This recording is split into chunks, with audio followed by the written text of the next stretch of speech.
सभी किसान भाइयों को नमस्कार। मैं भीषम सिन्हा आप सभी का स्वागत करता हूं हमारे YouTube channel Mahamaya agree clinic में। दोस्तों, आज हम बात करेंगे धान में लगने वाले तना छेदक के बारे में।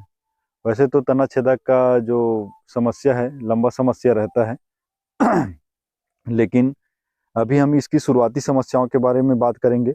जैसे कौन सी अवस्था में लगता है अधिकतर लगने की संभावना होता है। जैसे रोपा लग गया, रोपा लगने के बाद में जो समस्या आता है और इसका निदान शुरुआती अवस्था में क्या करना चाहिए उसके बारे में जानकारी प्राप्त करेंगे।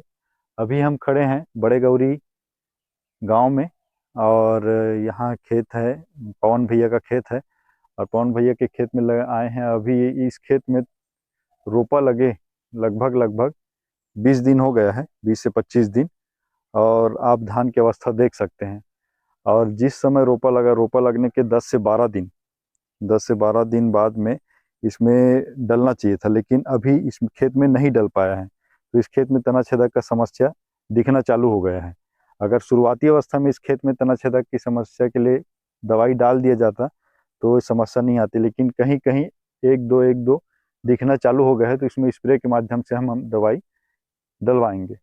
अब बात करते हैं तना छेदक का शुरुआती अवस्था में कैसे हम उसका निदान करें। तो सबसे पहले बात करते हैं तो तना छेदक जो तना छेदक है उसका जीवन चक्र होता है 40 से 45 दिन का, है ना।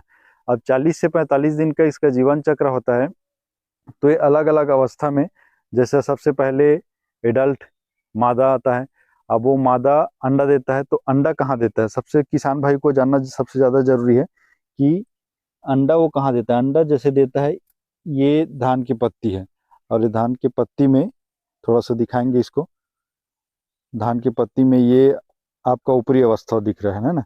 ये यहाँ देखो आप, ये यहाँ नीचे में यहाँ पास अंडा देके छोड़ देता है शुरुआती अवस्था में। मादा कीड़ा का हम इसकी अंडा देगा, अंडा यहाँ पास देता है, ठीक है। और यहाँ अंडा देता है और एक जो अंडा रहता है उसमें लगभग लगभग 200 से 500 के बीच वो अंडा देता है। अब अंडा देने के बाद में क्या होता है, 5 से 6 दिन बाद में या हफ्ते भर बाद में अंडा वहां से निकलना चालू हो, अंडा से इल्ली निकलना चालू होता है। इल्ली निकलना चालू होता है और इल्ली कहाँ गिरता है, नीचे में। नीचे में यहाँ पास इल्ली गिरेगा और उसके बाद में वो धीरे से तना को छेद करना चालू करता है।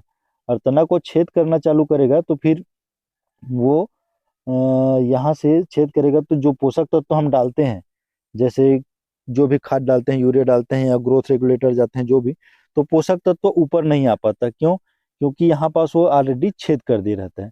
अब छेद कर दिए रहता है तो पोषक तत्व तो ऊपर नहीं जा पाता। अब ऊपर नहीं जा पाता तो ये जो नीचे ऊपर का सबसे जो तना होता है वो सूखना चालू होता है। ये ऐसे गोल गोल पूरा पीला हो जाएगा और ऐसे जब उसको खींचेंगे तो यहाँ से जैसे खींचने के बाद में वो तुरंत यहाँ से निकल जाता है। अभी एक आध नहीं है यहाँ, नहीं तो दिखा रहे थे उसको। तो पूरा जैसे बीज के ऐसे निकालेंगे हम तो ये पूरा ऐसे निकल के ऊपर खिंचा जाता है तना, क्योंकि नीचे से वो कट जा रहता है और उसको खाते खाते ऊपर चढ़ता है। एक अवस्था आता है, ये तो शुरुआती अवस्था हो गया। अब जैसे लास्ट अवस्था आता है बाली निकलने के समय, तो बाली निकलने के समय क्या होता है, अभी शुरुआती अवस्था में तो नीचे से घुसता है, लेकिन जब बाली निकलने की अवस्था होता है, बड़ा हो जाता है धान, जैसे इतना बड़ा हो जाएगा तो उस समय तना छेदक जो अंडा देता है वो ऊपर में देता है। और वहां से जो लार्वा जो नीचे गिरता है सुंडी उसका, तो वो ऊपर से नीचे की तरफ जाता है, ऊपर से नीचे, मतलब वहीं से वो कट करके छेद कर देगा तो बाली क्या है, सूखना चालू हो जाता है। तो पूरा सफेद सफेद डेड हट पड़ जाता है, पूरा बाली सफेद हो जाएगा। अभी तो इसमें बाली नहीं आए तो इस कारण ये नीचे से प्रवेश करेगा और नीचे से प्रवेश करता है तो यहाँ से काटने के बाद में इसको जब निकालेंगे हम तो आसानी से निकल जाता है। ये उसका अवस्था हो गया। तो शुरुआती अवस्था ये हो गया। अब शुरुआती अवस्था में उसको रोकथाम हम कैसे करेंगे, तो रोकथाम करने के लिए हम क्या करेंगे, स्प्रे नहीं करेंगे। शुरुआती अवस्था में आप तना छेदक के लिए स्प्रे मत ना करें। स्प्रे ना करके हम खाद के साथ में दानेदार कीटनाशक का प्रयोग करें। दानेदार कीटनाशक का प्रयोग कोई भी कंपनी का आप दानेदार कीटनाशक ले सकते हैं। दानेदार कीटनाशक में हमें शुरू में बताया जैसे क्लोरेंटा नीलीफ्लोर है, 4% में आता है, और एक है फिप्रोनिल आता है, ये 3% में आता है और 6% में भी आता है। अलग अलग कंपनी का बढ़िया रहता है ये। इसको आप यूरिया के साथ मिक्स करके आप डलवा सकते हैं। तो वो क्या करता है, नीचे पौधे को पूरा जहर कर देता है। अब उससे जो नीचे इल्ली रहता है वो इल्ली खत्म हो जाता है, तो वो शुरुआती अवस्था में हमारा धान का पौधा उससे बच जाता है नुकसान होने से।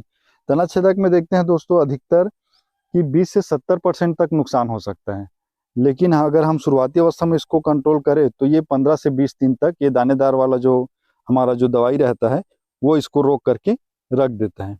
इसके बाद में जैसे जैसे धान बढ़ते जाता है तो हम उसके हिसाब से तना छेदक की अवस्था के हिसाब से हम दवाई प्रयोग करते हैं।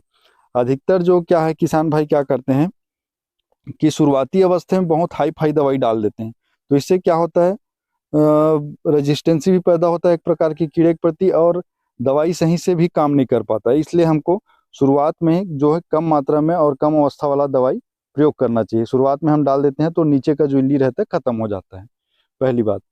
एक चीज़ और जैसे देखेंगे हम कि अभी तो ये धान जैसे लगभग लगभग बड़ा बड़ा हो गया, 20-25 दिन का धान हो गया है।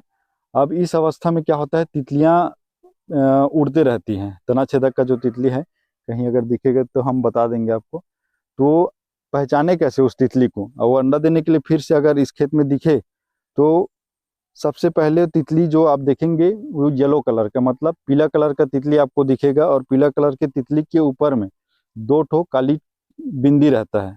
दोनों दोनों तरफ एक एक बिंदी रहता है, 2 बिंदी रहता है, तो आप आसानी से पहचान सकते हैं कि ये तना छेदक का तितली है करके। तो उस अवस्थे में जैसे आपको दिख रहा है तो आपको कम से कम कुछ एरिया में, जैसे 1 वर्ग मीटर का एक एरिया हो गया आपका, छोटा सा एक एरिया होगा, उसमें 5-6 इल्ली आपको दिख रहा है, तो उस अवस्था में आपको दवाई का छिड़काव करना है।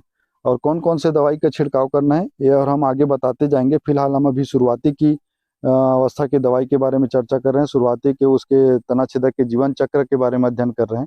तो ये बहुत ही नुकसानदेह कीट है धान के किसान के लिए और धान के फसल के लिए, क्योंकि तना छेदक, अब इसका एक और उपाय हम बताते हैं। जैसे तो दवाई का हो गया, अगर दवाई हम डाल रहे हैं तो साथ साथ क्या करना है हमको, जैसे एक वीडियो में हमने बताया था, पाटा चला देना है। जब शुरुआती खाद डालते हैं यूरिया के साथ हम फंगीसाइड कीटनाशक और ग्रोथ रेगुलेटर जब मिला के डालते हैं तो हमको क्या करना है, अगर साधारण रोपा वाला खेत है तो हमको दवाई डालने के बाद में पाटा चला देना है, या फिर बल्ली या फिर पाइप, लोहा का पाइप है उसको हम, जैसे यहाँ पास एक लोहा का पाइप है, यदि यहाँ रखा था, इसमें चला हुआ है ये पाइप है, तो इसको ऐसे दोनों तरफ रस्सी से बांध करके खींच देते हैं। उसमें भी क्या है, तना छेदक का जो इल्ली रहता है जो नीचे गिरा रहता है वो भी इसमें खत्म हो जाता है। एक वीडियो में हमने और बताया था इसके बारे में, है ना। तो आज ये भैया इसमें किए हैं एक खेत में जी, यहाँ खेत में, इसमें पूरे खेत में चला हुआ है, पाइप चला हुआ है, इस कारण भी इस खेत में तना छेदक की समस्या कम है। दूसरा चीज एक और कर सकते हैं, मेड़ की सफाई। ये मेड़ की सफाई नहीं हुई है, आप देख रहे हैं मेड़ में पूरा घास जगा हुआ है। अगर मेड़ साफ सुथरा रहता है तो भी इसमें तना छेदक हो गया या पत्ती लपेटक हो गया या फिर कोई बीमारी हो गया, तो बीमारी और कीड़े से भी सुरक्षा हमको मिल जाती है। जैसे मेड़ अभी साफ सुथरा नहीं है तो हमको एक सावधानी और करना है कि इसको साफ सुथरा करके रखना है। इसी प्रकार से और जानकारी हम आपको देते रहेंगे। ये तो खैर तना छेदक का हो गया। तना छेदक के बारे में और चर्चा करेंगे हम लोग कि इसके आगे की अवस्था में और कौन कौन सी दवाई का प्रयोग करना चाहिए, दवाई का प्रयोग करते समय हमको सावधानी और कौन कौन सी रखनी चाहिए, तो इसके बारे में हम और चर्चा करेंगे अगले वीडियो में। और अगर ये वीडियो आपको अच्छा लगा होगा तो हमारे YouTube channel Mahamaya agree clinic को सब्सक्राइब जरूर करें। इसी प्रकार का वीडियो देखने के लिए धन्यवाद।